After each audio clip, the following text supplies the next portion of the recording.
السلام علیکم ورحمۃ اللہ وبرکاتہ۔ میرے پاس اکثر لوگ کلینک میں آ کر یہ سوال کرتے ہیں کہ ڈاکٹر صاحب ہماری کمر کی بہت زیادہ جو ہے نا وہ درد ہے، اور موڑوں کا درد جو ہے نا اس نے تو ہمیں پاگل کر دیا ہوا ہے، اور ہم عرصہ دراز سے مختلف ڈاکٹروں سے میڈیسن لے رہے ہیں اور مختلف جگہوں سے ہم اس کا ٹریٹمنٹ کروا رہے ہیں، حتیٰ کہ فزیوتھراپی بھی کرواتے ہیں، لیکن اس کے باوجود بھی ہمیں آرام نہیں مل رہا، بلکہ دن بدن ہماری بیماری کے اندر روز بروز اضافہ ہو رہا ہے۔ تو لہٰذا اس کا بھی بہت ہی آسان حل میں اپنے ان بہنوں ان بھائیوں کو بتاتا ہوں جن کے کمر کے مسائل ہیں، خاص طور پر آپ کے اسپائنل کارڈ کی جو ریڑھ کی ہڈی ہے، اس کے جتنے بھی مسائل ہیں ان کا علاج جو ایک تو سنت کے مطابق دیکھا جائے تو وہ نماز ہے، یعنی نماز کا سجدہ لمبا کیا جائے،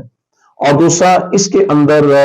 یہ ہے کہ مہرے جب ہم نماز کا سجدہ صحیح نہیں نہ کرتے تو مہرے کھلتے نہیں ہیں، اور جب ہم نماز کا سجدہ لمبا کریں گے، زیادہ دیر تک کریں گے، انشاءاللہ الرحمن اس سے یہ لازماً اس کا ٹریٹمنٹ بہترین ہوتا ہے، یعنی مہرے کھلتے ہیں اور کھلنے کے ساتھ انسان بالکل فٹ فاٹ ہو جاتا ہے۔ دوسرا اس کا ٹریٹمنٹ جو ہے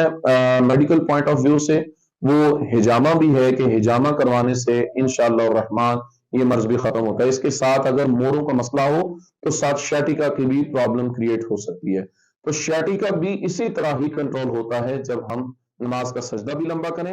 اور ساتھ ہم جو ہے ہجامہ بھی کروائیں، انشاءاللہ الرحمن یہ دونوں چیزیں ہوں تو صحت معاملہ بہترین ہو جاتا ہے۔ السلام